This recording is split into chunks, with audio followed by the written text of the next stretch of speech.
Hi, I'm theciaellis, and welcome to Grandma's Homestead. Okay, well, we had another storm blow through last night, and it was, well, Tom came and woke me up a little after midnight. He had fallen asleep in his recliner, and told me that we've got 80 to 90 mile an hour straight line winds heading our way, and there was we're in a tornado warning too. Actually, I think the tornado warning was issued after we had already gotten up and around. So it was a little bit of work getting the girls up, especially Kinsey. Oh my goodness. So but we finally got the girls and all of us out. Tom got us up in plenty of time. We had about 20 minutes before the storm was even coming to us. So he was able to go out and lower the wheels, or take the wheels off of the chicken tractor that we have the ducklings in, and we were able to, you know, do a little bit of preparation for some of this stuff. So we all got out to the barn near the bathroom, which is our hidey hole, the concrete bathroom, and we got the girls set into the chairs, and then Tom and I went outside and waited for the storm to show up. And actually, at one point, when in the tornado warning, when the lightning was just right, we could actually see the tornado pass a little bit over to our north and go northeast of us. So we did. We missed that part, and when the winds came, we lowered the bay doors and everything like that. And I have to admit, it was a little bit different, because when the storm that was Wednesday morning, I could look out the window and I could see what was happening, and I couldn't really see anything that was going on here. So once the storm passed and the worst of it was over, we let the girls go back to bed, and then I went out and assessed in the dark the best of my ability. And I had seen some damage, but I think I'm going to go out now and see what, in the daylight, how bad it is. Alright, it's about 7 o'clock the next morning. It's time to do chores. After the storm last night, and it did blow through pretty hard, we were actually in a tornado warning where we were. I don't know that they actually saw any tornadoes, it's just that our place was particularly rough. Yes, and I haven't even done my hair or anything this morning. I went out, getting teenage girls up, they don't care if it's a fire or what. I was really having difficulty getting them up out of bed to come to the barn, to our hidey hole in the barn. But I finally got them up. I was glad that Tom woke up enough to go check the weather. Well, he was already in the living room, and he was checking the weather and saw that we got something coming our way. So we had plenty of time, probably about 20 minutes, which was good, because it took me almost that long to get the girls out to the barn. And it did hit. Now, the only thing about it is, when you're in the barn here, there are no windows, and of course we have to close the doors and everything, so I really couldn't see what was going on. I don't know if that was a good thing or a bad thing. Sometimes when the storms are pretty wicked. I'll be there in a minute, baby. Mopar's hungry. When his storm's that wicked, do you want to see it? Well, you do, but does it scare the crap out of you when it's that bad? Yeah, okay. But everything calmed down enough where I could send the girls back, and I got a raincoat on. I know there's some damage. Yeah, so we'll look at it in daylight and see what we can do while I'm doing chores this morning, and see what I missed last night. Apparently a night of fears got these dogs really hungry this morning.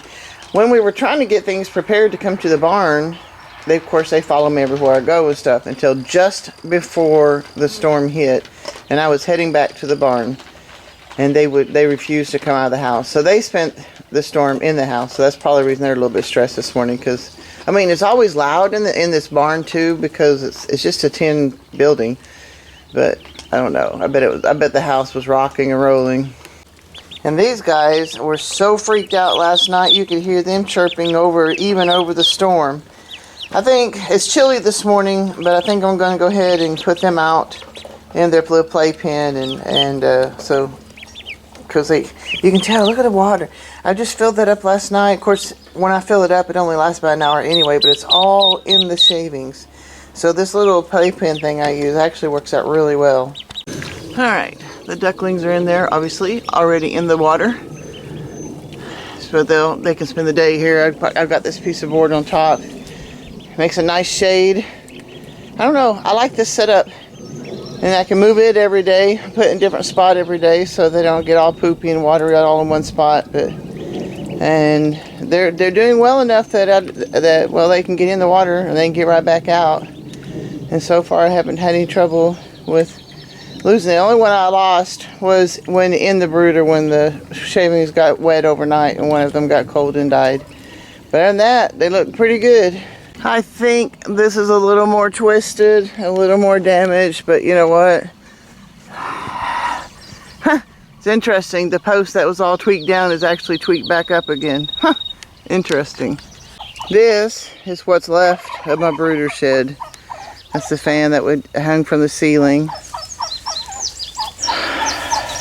It's completely collapsed. And the roof is over there. I'll show that to you in a few minutes. But yeah. I got a bin of feed underneath all this I'm going to have to dig out. Yeah, that's kind of discouraging. Alright, all these guys are accounted for. What's the matter? Not feeding you fast enough? I'll be there in a minute. Okay. Yeah, well, all these guys are accounted for, so this is good. I tripped over these tomato cages in the dark, trying to see what was going on. And these guys are wet, but they seem to be okay. And here's the roof to my brooder shed. Here's my adult layers. And the brooder shed is kind of over there to where that tree, to the right of where the tree is. And this is supposed to be garden area. And I have not found any little ducklings yet. I found one last night, but I haven't found any yet this morning. Well, the tarp blew over. We knew it would. So these guys were in the middle of the night, were just soaking wet. So I just pulled it back over. The storm was over, and I kind of got it tied. So at least they can have a little bit of cover.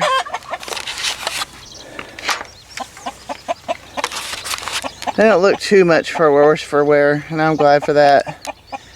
I'm kind of paying attention because over here, somewhere in this area where those ducklings are, the older ducklings, and my dogs seem interested in different things. So I'm trying to be aware in case they zone in on one and I miss it. I'm pretty sure the duckling pen was right there because that's where the wheels are. Tom came out just before the storm hit and took the wheels off. And so it didn't really move that far, but it was oriented this way. Now it's oriented this way. And I think whenever it rolled over this water jug, I'm believing that's what busted this base. So, but I'm still not seeing ducklings.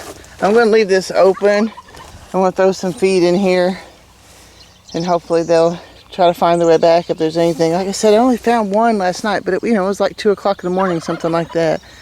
And I'm not seeing movement in the bushes or in the weeds. What am I hearing?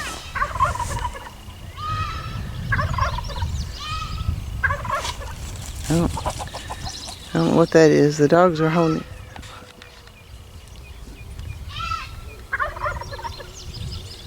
I better go check it out. Okay, maybe a fawn, because I'm seeing a mom right there. Hey, hey, hey, leave it alone!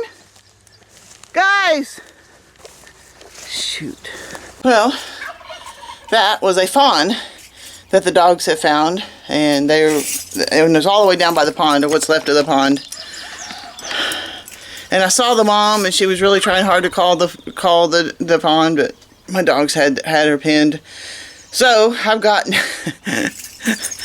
now got a fawn in the back of my car. She's injured some. The good news is about a mile due west of here is a friend of ours. She's wild. Stop it! Stop.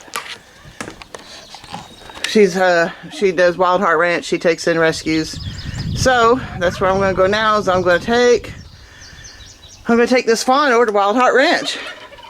Well, I'm sorry that this video was disjointed. I was trying to. You could tell that the bulk of the video was recorded the morning that I was doing the chores and trying to get things done, but I didn't record an intro. So days later, I'm trying to record an intro, and apparently I missed a few details and repeated them or got things wrong and stuff. And the same thing here. I can't find the wrap up I did for it.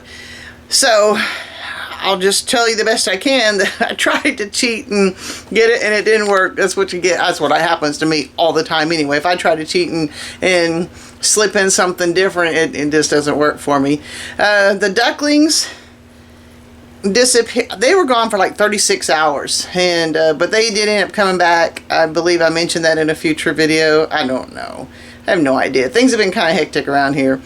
So that broke my heart when they disappeared. For 36 hours, at first I thought it was like 3 days, then I actually started looking at records, because at least I write it down, and it was only for about 36 hours. But even today, and it's been a couple weeks, those guys are still freaked out. You can't hardly get near them, and it's just kind of a mess with the older ducklings. So those two storms within days of each other were really difficult for them. And I won't lie, those two storms together like that, the first one was on Wednesday morning about 7 o'clock in the morning, and then the other one was Sunday morning just days later about 1 o'clock in the morning.